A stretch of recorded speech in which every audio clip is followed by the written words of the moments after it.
Hey everybody, welcome to a new thing that we're doing on Screen Radar. It's called Dork Outs. We're the Film Dorks. I'm Tom. That's Nick. I'm Nick. I'm Kevin. I'm Lucas. Today we're talking about a subject that is related to an upcoming podcast that we're doing, which is going to be about comedy and one of the major Spoofs things in particular, the early days. And one of the most important things about comedy that makes it funny and all kinds of other stuff is editing. So we're going to dork out about editing. Yeah, comedy. We're dorks. I mean, as far as it goes, like, I think in when it comes to comedy movies, I mean, editing is important. Let's in everything, obviously, but in comedy, it has a really special importance because almost all of comedy is based off of timing. You can make an actor who's not funny at all. An editor can make him seem funny because he can fix that actor's timing. Yeah, comedy. We're dorks. Mm-hmm. Yeah, like O.J. Simpson was funny in Naked Gun. Yeah, exactly. Right, and he couldn't act his way out of a wet paper bag. Uh-huh. And he just doesn't seem like a really funny guy. Don't know why. I think history would agree with you, Nick. Right, but he's funny in that movie. Yeah, funny movie. And also, there's so many, like, even we're talking about spoofs in the upcoming podcast, in that particular genre of comedy, there's so many sight gags.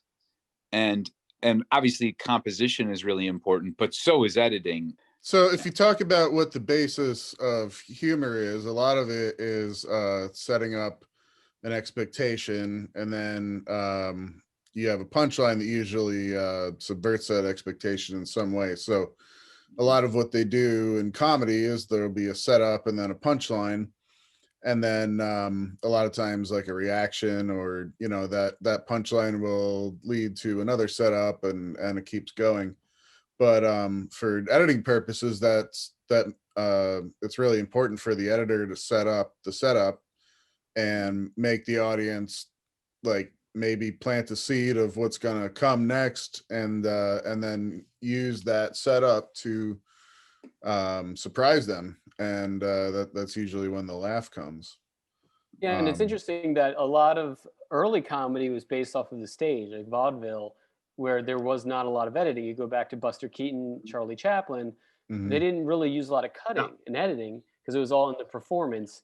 And that's why I think when we talk about the spoof movies coming up, it's so interesting because they really used framing, editing, like Mel Brooks, he pulled it all together. Like he really used the cinematic techniques for drama to use for comedy as well. And I think that when you analyze Mel Brooks, I think he was kind of one of the first people to really understand filmmaking. He was a super big pioneer, and certainly a huge pioneer in the genre of spoof movies. I mean, he was the first to really do that, and it certainly goes on from there. But yeah, when you take a look at any of those movies, I mean, editing is I don't see how a movie could be funny without a good editor. Well, and that's the thing about Brooks, is that not only did he direct it, write it, produce it, act in it, he was the editor. He thought that his belief was that the editor should be the director. And in a sense, that totally makes, logic.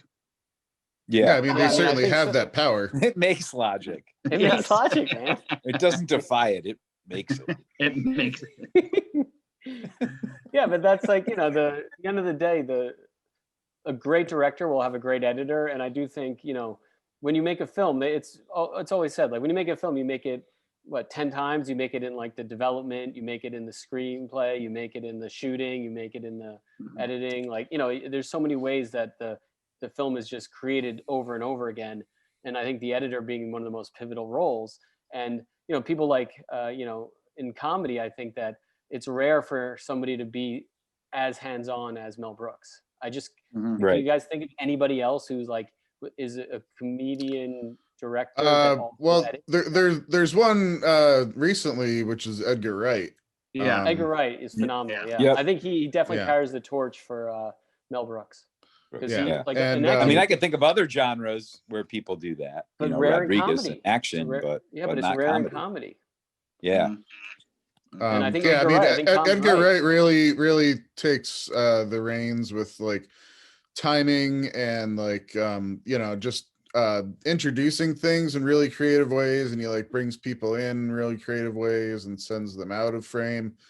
I mean, like everything that can possibly be done for an effect, he has something in his pocket for, and he'll throw to it throughout the whole movie. And I mean, it's across most of his movies you can see. Well, when you think about it, you're right that a lot of people in comedy aren't Am Mavericks. I Edgar Wright though? Yeah, you're Edgar. Yeah, we're dorks. But when you look at those two movies, there is a very distinct voice in those films. Like you're not going to find, when you look at a lot of other comedies where you don't have that, it may not be as easy to define who the auteur is behind it. But when you watch an Edgar Wright film or you watch a Mel Brooks film, there's no doubt who made that movie. Yeah, their visual and editing styles are just so iconic.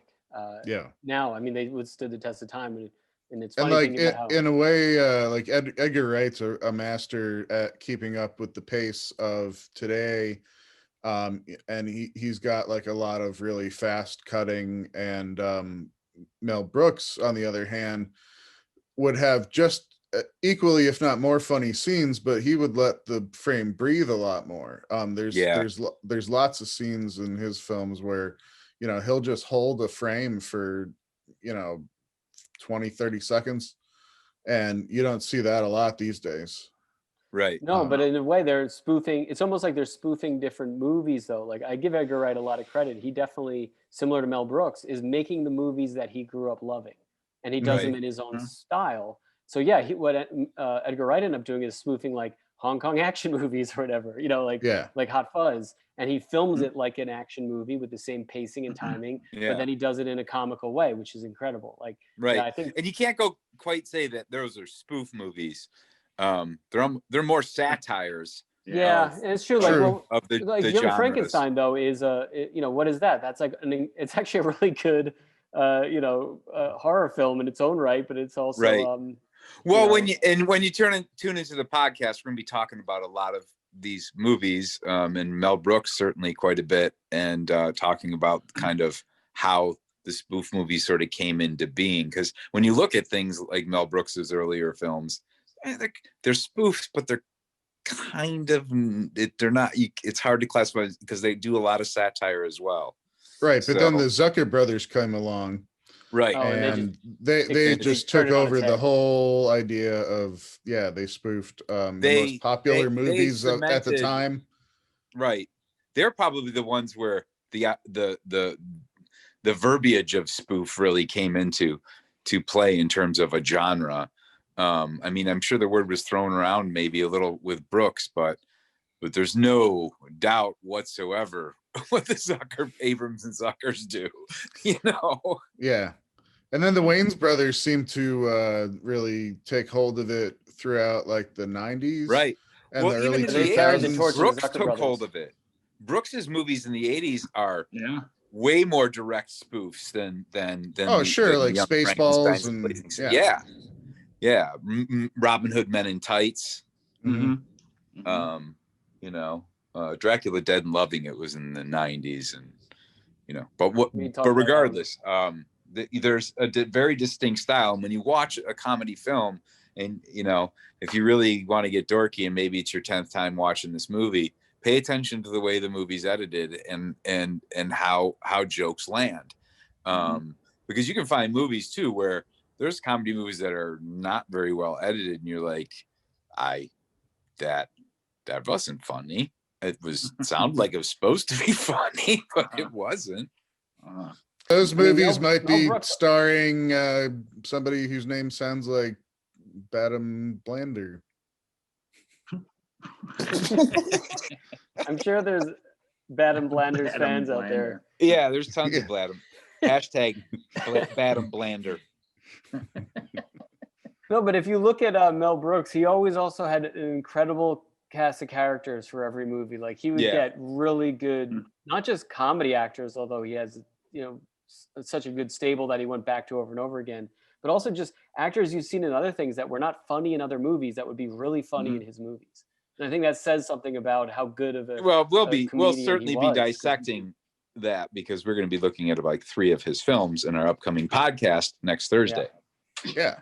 So, So- if you like what you're seeing here, tune in next Thursday. Next Thursday, We'll be live 7 o'clock streaming, and it'll be Pacific. on the YouTubes after that and Facebooks. And Mhm. yeah, but we're Um, going to look at the early years of the spoof, which is really the 70s, and that's Mel Brooks started it, and then the Zucker brothers and Abrams took it over, and we're going to talk about a lot of those movies. We'll be talking about Young Frankenstein, Blazing Saddles, High Anxiety, and of course Airplane. Kentucky Fried Movie, sort of, Oh yeah.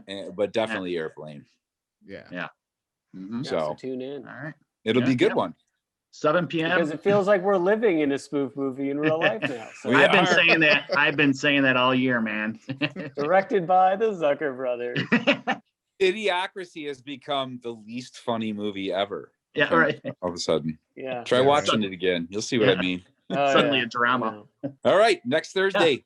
Next Thursday, in. 7 p.m. Pacific Standard Facebook, Time. Instagram, Twitch, right? Yeah, YouTube Twitch, Live. YouTube. You All know, those YouTube. you'll things. find us everywhere. All right, guys. Thanks, Kevin, for joining us. Absolutely. Yeah, and thanks all you viewers out there for dorking out with us. I'm Yeah. Tom. I'm Nick. I'm Kevin. And I'm Lucas. Yes. You are. bitches. Bye, bye.